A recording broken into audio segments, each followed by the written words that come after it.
bueno, y pasando a otro tema, como les decía en un principio, de repente usted tiene esos temas que no lo quiere decir a nadie, que lo callamos, es algo que se mantiene de repente en silencio, el tema sexual. Y esa salud sexual que debemos de tener de repente se ve con muchos problemas por la ansiedad, por el estrés y afecta profundamente a nuestra conexión personal con nuestra pareja, a nuestro bienestar emocional. Y para ese tema precisamente nos viene a hablar una invitada muy especial, psicóloga y sexóloga clínica. Ella es Verónica Rubiales. Bienvenida, qué gusto tenerte aquí de nueva cuenta, Rubial. Muchas gracias, un placer acompañarlos nuevamente. Y sí, hoy vamos a hablar de eso, de cómo el estrés y la ansiedad afectan al deseo sexual, ¿no? Tanto de mujeres como de hombres. Y es que el estrés hoy en día lo tenemos todo, que si el dinero, que si los pagos, incluso el estrés de vivir constantemente en las redes sociales y las imágenes y estereotipos que hay en las redes sociales. No me siento cómoda con mi cuerpo. ¿Cuáles son los principales problemas que disminuyen este apetito sexual, Verónica? Totalmente, el estrés y la ansiedad influyen en el deseo sexual y principalmente diferenciamos estrés y ansiedad, ¿no? Porque el estrés es una reacción fisiológica normal y funcional del cuerpo en situaciones moderadas. O sea, tenemos estrés cuando vamos a rendir un examen, cuando tenemos que resolver un problema, se activa nuestro sistema de alarma y resolvemos, ¿no? En ese caso el estrés, pero cuando empieza a afectar al resto de nuestras actividades cotidianas, empieza a afectar en la conexión con la pareja, bueno, ahí es donde tenemos que prestarle atención. La ansiedad, en cambio, nos anticipa, ¿no? Peligros que no están, que no son reales muchas veces, y eso también pone el cuerpo en alerta. ¿Por qué decimos que afectan el deseo? Porque como el cuerpo está en alerta para sobrevivir a estas situaciones amenazantes, no tiene tiempo para conectarse, a ver, el cuerpo con uno mismo y con el otro. Es por eso que surge esta desconexión emocional con la pareja y con el resto de las personas también. Claro, afecta de la misma forma a hombres que a mujeres, porque de repente las callamos muchas circunstancias y decimos, no, sí estamos bien o sí tuvimos un orgasmo y callamos muchas veces, pero ¿afecta de la misma forma? Afecta a hombres y mujeres, es cierto que por una cuestión cultural o porque nos enseñaron a que, bueno, que no tenemos que disfrutar o que eso no se dice o que no lo podemos hablar, muchas veces, como dices, lo callamos, pero sí afecta. Y el tema de volver a conectar es volver a poner el cuerpo disponible, ¿no? Como dejar ese sistema de supervivencia y volver a ponerlo disponible y tener serenidad, paz y reconexión. Primero con el propio cuerpo y después con el otro. Justamente, ¿no? Y las personas pueden preguntarse, vale, pero ¿cómo es que yo me puedo dar cuenta que este estrés, esta ansiedad o cualquier otro tipo de emociones, que también puede ser frustración, depresión y demás, están afectando mi vida sexual y la situación con mi pareja? ¿Qué señales de alerta dirías tú para buscar ayuda? Primero, el autorregistro de ver qué estamos sintiendo. Y lo primero que pasa es que, sobre todo en mujeres, sienten que algo funciona mal, que su cuerpo está mal, que está roto de alguna manera porque no puede disfrutar o porque no puede desear o porque siente que ese deseo se rompió. Lo primero es llevar tranquilidad a que la mayoría de las veces el deseo no está roto. Lo que pasa es que tenemos el cuerpo en modo supervivencia. Entonces, empezar a registrar qué nos pasa físicamente, emocionalmente, empezar a nombrar las emociones y empezar a registrar el cuerpo. Si tenemos, no sé, palpitaciones, sudoración, nos ponemos nerviosos al enfrentar alguna situación. Eso es lo primero. Y siempre pedir ayuda, ¿no? Ir a buscar a algún profesional que nos pueda ayudar para contar esto. Y se animen, yo las invito a todas las mujeres a que se animen a hablar de estos temas, a hablar de su propio deseo, con amigas, con un grupo de referencia y buscar ayuda profesional. Porque los psicólogos y los sexólogos no estamos solamente para cuando estamos en el fondo y ya es que buscar ayuda inmediatamente, sino para mejorar el bienestar. Por ahí todavía no está esa desconexión total o la pérdida de empatía con el otro, pero sí vemos que algo está funcionando diferente. Ahí es el momento de pedir ayuda. ¿Qué es lo que no se debe de hacer cuando sientes que ya no hay esa conexión entre la pareja? Porque se supone que debe haber una comunicación más profunda y al contrario, optamos como por escape de alguna manera. ¿Cuáles son las cosas que no debes de hacer para que las cosas vayan peor? Exactamente, si nos damos cuenta, o sea, si la mujer se da cuenta que está desconectando y que está evitando esa comunicación, ahí es cuando más tenemos que hablar con nuestra pareja. ¿sí? Como volver a generar esa comunicación. Porque es cierto que cuando uno está desconectado, cada vez se va desconectando más si lo dejamos pasar, ¿no? Decimos, bueno, después hablamos, mañana hablamos, y lo vamos postergando, procrastinando, se genera más desconexión. Entonces, lo primero que hay que hacer es sentarse a conversar, y muchas veces estos temas son difíciles de conversar en pareja. Con las parejas hablamos de economía, de cuidado de los hijos, de dónde vamos a ir, qué vamos a hacer, y no hablamos de sexualidad, y no hablamos de deseos. Sí. Entonces, si esta desconexión se separó de alguna manera, volver a buscarla. El deseo muchas veces es espontáneo, pero muchas veces hay que buscarlo. Hay que volver a encender esa chispa. Entonces, buscar momentos de desconexión, aunque sea una salida de dar una vuelta, volver a preguntarnos qué nos gusta, volver a conectarnos con esa persona que elegimos en algún momento, ¿no? Y lo que más afecta en esto es la carga mental también que llevamos las mujeres. Esto de estar atentas a todo el tiempo. Justamente en redes la semana pasada estuvimos tocando ese tema, y esto es sobre todo para las mujeres. Estar atentas a lo que falta en casa, a los turnos médicos, a los hijos. Eso nos va desconectando también. Qué importantes esos temas, así que ya saben, busquen a Vero en sus redes sociales porque aborda muchísimas cosas que nos son muy útiles. Y también escuchándote estaba pensando, es que a veces no conocemos esos beneficios de la actividad sexual con tu compañero, porque la religión, la cultura machista también, como que ha hecho que ese tema sea tabú, o que las mujeres no tengamos acceso a entenderlo. Pero en realidad es como lo del huevo y la gallina, ¿no, Verónica? Porque la actividad sexual también nos ayuda a segregar hormonas que nos ayudan a calmar el estrés y la ansiedad. Y más bien, en vez de evitarla, ¿cómo podríamos utilizarla y qué beneficios tiene justamente poder disfrutar de nuestra sexualidad? Totalmente. Primero, conocernos. El autoconocimiento es fundamental, y poder pedir lo que nos gusta y lo que tenemos ganas. Y hay un ejercicio que yo hago muchas veces con parejas, que es esto de quedarse mirándose fijo a los ojos, o darse solamente un abrazo, sentir la respiración del otro, el latido del corazón del otro, y eso genera oxitocina. La oxitocina se la llama la hormona del amor, ¿no? Y es esto. Esta hormona, cuando tenemos mucho estrés, nos sube el cortisol. Cuando generamos oxitocina, eso va bajando. Entonces, desde ahí es volver a recuperar la conexión. Claro, y no tomar medidas de escape, como de repente, pues es que ya me hizo ojitos acá el vecino, y ya me hizo ojitos la secretaria, y poner el cuerno. No, esa no es una solución. O sea, sí hay solución en la pareja, solamente se trata de conexión. ¿Y qué otros consejos les puedes dar a las parejas para empezar a cambiar ese como bache en el que han caído? Totalmente, es reconexión y es acuerdos. Los acuerdos en pareja se renegocian, y los contratos se vuelven a hacer todo el tiempo. Está buenísimo que podamos volver a hablar y a contarnos por qué nos elegimos, qué me gustó de vos.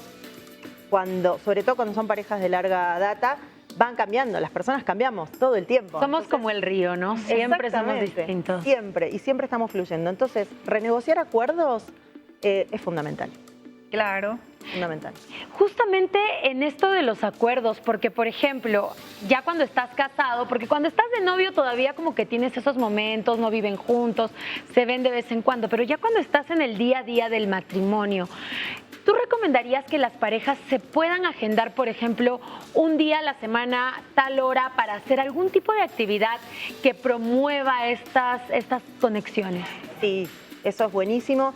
Y si bien siempre fomentamos la individualidad de las personas en la pareja, que cada uno pueda tener sus espacios, el espacio juntos claramente es fundamental. Y sí, al principio sí hay que agendarlo, hay que agendarlo. Entonces sabemos que los miércoles a las 4 de la tarde tenemos una cita. Entonces es volver a buscar este erotismo, a volver a buscar la chispa, a volver a conectar el deseo, que como tú decías, al principio, en el noviazgo, cuando estamos conociendo una pareja nueva, la chispa es espontánea muchas veces, claro, pero después hay que buscarla, ¿no? Y no hay que olvidarse de quién te enamoraste, ¿verdad? Porque de repente ya se olvidan de lo que hacían cuando estaban iniciando la relación. Es bueno también utilizar de repente juegos, que hay muchos juegos entre las parejas, actividades que de repente recomiendan. Sí, bueno, eso de recordar de quién nos enamoramos también, o volver a enamorarnos de esta nueva persona. Porque vamos cambiando, vamos evolucionando, y volver a elegir a esta nueva persona.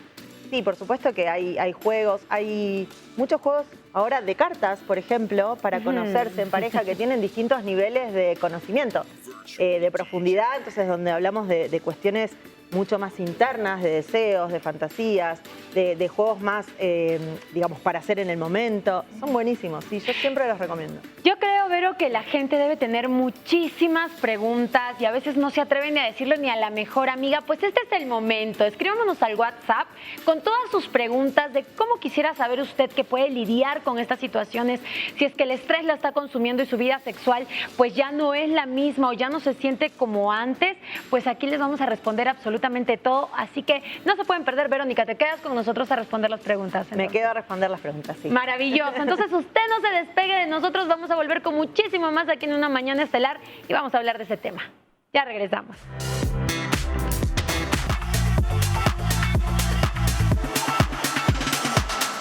Así es, ya estamos de regreso aquí en Una Mañana Estelar hablando de este tema tan fundamental y tan importante para la salud personal, emocional, de pareja también. Y por eso estamos con nuestra psicóloga clínica y sexóloga, y es Verónica Rubiay, que va a responder sus preguntas que ya nos han llegado algunas. Así que continuamos con el tema, mi querida Verónica. Así es. Oye, nos llegó, no es una pregunta en sí, pero sí es así como un mensaje de alerta de Osvaldo Trejo, de la Alcaldía Coyoacán, y nos dice: yo últimamente he pensado que ya no le gusto a mi mujer. Entonces es como un pensamiento recurrente en el género masculino. Es un pensamiento recurrente, es una pregunta que muchos hombres, o cuando llega la pareja a consulta, se suele hacer. Esto de, bueno, si no hay deseo, pienso que ya no le gusto, pienso que le gusta a alguien más. Y esto muchas veces es también como una fantasía, digamos, fantasía en el sentido de pensamos y nos anticipamos, y ahí viene la ansiedad, nos anticipamos a lo que puede estar pensando o sintiendo el otro. Y ahí siempre lo que recomendamos es primero la comunicación, porque muchas veces no es cuestión de falta de deseo, sino de justamente esta carga mental, el estrés, la ansiedad. Entonces, no es que esa mujer no tiene deseo, sino que está ocupado su cuerpo en otras cosas y entonces no hay tiempo para el deseo. El deseo necesita un cuerpo en paz, necesita calma, toda la calma que podamos tener, porque sabemos que vivimos en un mundo apurado. Y vivir en un mundo apurado tiene consecuencias, ¿no? Esto de que llegamos a la noche muy cansados, entonces no hay espacio. Justo, y mira, Lucero del Estado de México nos dice: no sé cómo hacer porque siempre cuando yo estoy dispuesta, mi esposo no quiere. Y cuando él me busca, yo no me siento con el ánimo. ¿Qué hacer en esos casos? Eso sucede frecuentemente y se llama disritmia sexual, ¿sí? Cuando el deseo está en ritmos diferentes. Volvemos a lo de antes, comunicación, hablen sobre esto, ¿no? Bueno, buscar un punto medio. Quizás esto, no nos estamos encontrando porque cuando uno puede o tiene ganas o quiere, el otro no. Entonces, busquemos el punto medio, ¿sí? Busquemos, charlemos, hablemos sobre esto que nos está pasando. Mira, Claudia Estela de Veracruz está preguntando: ¿en qué momento es recomendable asistir con un profesional? No hay un momento, digamos, clave para asistir con un profesional, pero como decíamos antes, muchas veces las parejas vienen cuando ya la crisis es muy profunda, cuando ya llevan muchos años de tratar de salir de esto. Y sirve, por supuesto, el trabajo. Muchas veces sirve para recomponer la pareja, muchas veces sirve para separarse en buenos términos, ¿no? Esto de que sea lo mejor posible, porque muchas veces lo más saludable para una pareja es la separación. No siempre es como, bueno, sigamos juntos a pesar de todo. Eso, sobre todo cuando hay hijos y todo, lastima mucho. Entonces, pero también vienen muchas parejas que quieren mejorar su vida sexual o su comunicación. Entonces, no es que haya un momento, digamos, clave para ir, sino cuando la pareja lo sienta, cuando quiere trabajar en su bienestar. Y yo súper recomiendo que se acerquen a consultas cuando quieren trabajar en esto, en volver a encender el deseo, en bienestar, en buscar acuerdos nuevos, que muchas veces no se puede llegar al acuerdo en la pareja y sí se necesita la ayuda de alguien más. Sí, claro, un punto de vista externo, ¿no? Como el punto de vista, vamos a decir, del observador. Pero ¿qué pasa, Vero, cuando, por ejemplo, estás con muchísimo estrés, se tiene la comunicación, se habla, o de repente ya se tiene una ansiedad muy marcada, muy fuerte de alguno de los dos, de la pareja? ¿Qué es lo que deben hacer? ¿Ir a terapia primero y luego ver el tema sexual, o se pueden llevar de la mano? Muchas veces se acercan por el tema sexual y empezamos trabajando en el estrés y la ansiedad, ¿no? Y en estas herramientas emocionales para poder sobrellevar estas situaciones. Porque, como decíamos, muchas veces el problema no está en el deseo, ni en la sexualidad, ni en el deseo apagado, sino en el estrés y la ansiedad. Entonces, desde ahí trabajamos sobre estos temas. Entonces, ¿cómo podemos sobrellevar el estrés? ¿Cómo podemos reconocer nuestra ansiedad? Regularnos emocionalmente. Porque muchas veces la mejor solución es, bueno, tengo que regular mis emociones, entonces ahora no puedo hablar de esto, o ahora no le puedo dar tiempo a esto. Entonces, no solamente trabajamos en el consultorio con el tema de sexualidad o de deseo, sino toda digamos, todo lo que tiene que ver con el bienestar y con las emociones. Sobre todo eso, poder reconocer las emociones para regularlas. Ahora, este trabajo en el consultorio me imagino que tiene que ser de los dos, ¿verdad? O sea, tiene que ir tanto el hombre como la mujer. ¿Y es en conjunto o van por separado? Pero también déjame plantearte el esquema en el que a veces muchos hombres o mujeres dicen, no, ve tú, yo no soy el que necesito la terapia, ¿no? Muchas veces se acercan en pareja, muchas veces individualmente. Y esto también, a veces viene la mujer a consulta y mi marido no quiere o mi esposo no quiere hacer terapia. Muchas veces con que empiece uno solo ya hay un cambio, porque cuando cambia uno de los miembros de la pareja, cambia la dinámica de la pareja también. Entonces, nunca es tarde, nunca es insuficiente, siempre pueden acercarse. Tu esposo no quiere acercarse a terapia, podés venir vos. Ahí está. Claro, es la decisión, es también tomar la iniciativa, ¿no? Y de repente el otro ahí se anima y sí va. A ver, nos tienen una pregunta en cabina. Si las relaciones, bueno, A ver, gastan energía. Las relaciones restan energía. ¿Cómo van a restar energía? ¿Restan energía, verdad? No restan energía. A ver, también depende de los miembros de la pareja y depende a qué le llamemos restar energía. Si es una pareja que está desgastada, si vemos esto que decimos, bueno, estamos peleando con esto hace mucho tiempo y no estamos pudiendo llegar a un acuerdo, ahí sí se resta mucha energía, porque uno sigue sobrellevando esta situación de estrés y de ansiedad, ¿no? Es esto de no puedo más, siento que estoy agotado, siento que estoy agotada. Muchas veces ahí está la carga mental, el estrés y la ansiedad, y ahí es donde tenemos que trabajar en eso. Oye, primero, Cris, ya sabes. pero y sucede, es lo mismo, yo te hago nada más la pregunta, ¿sucede lo mismo cuando son parejas del mismo sexo? ¿Es esta mecánica también sucede exactamente lo mismo? sí, es indistinto el sexo de los miembros de la pareja. Sucede en parejas heterosexuales, sucede en parejas homosexuales. Sí, sucede. Y también la terapia es similar, desde luego.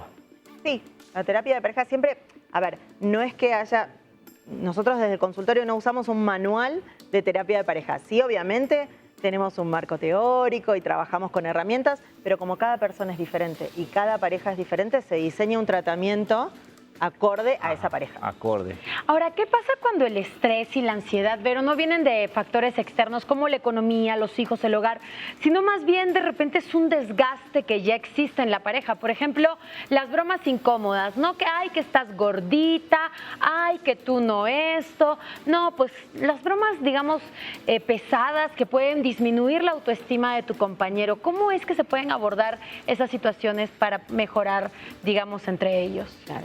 Bueno, lo mismo acá volvemos a la comunicación y muchas veces estas bromas y llevan como una violencia por debajo que muchas veces no se ve o no, fue broma.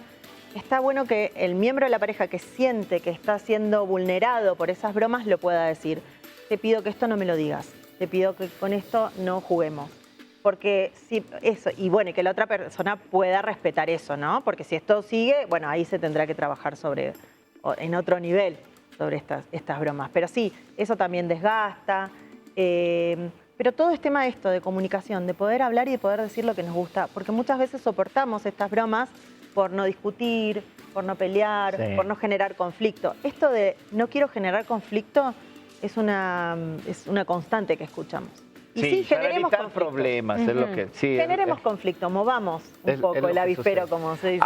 Ahora, en parejas que indistintamente de la edad, ¿verdad? Porque podrían llegar a ser parejas de novios nada más muy jóvenes o parejas ya de la tercera edad muy grandes que dicen, ya para qué vamos a terapia, ya estamos grandes los dos, ya en cualquier momento se va uno de los dos.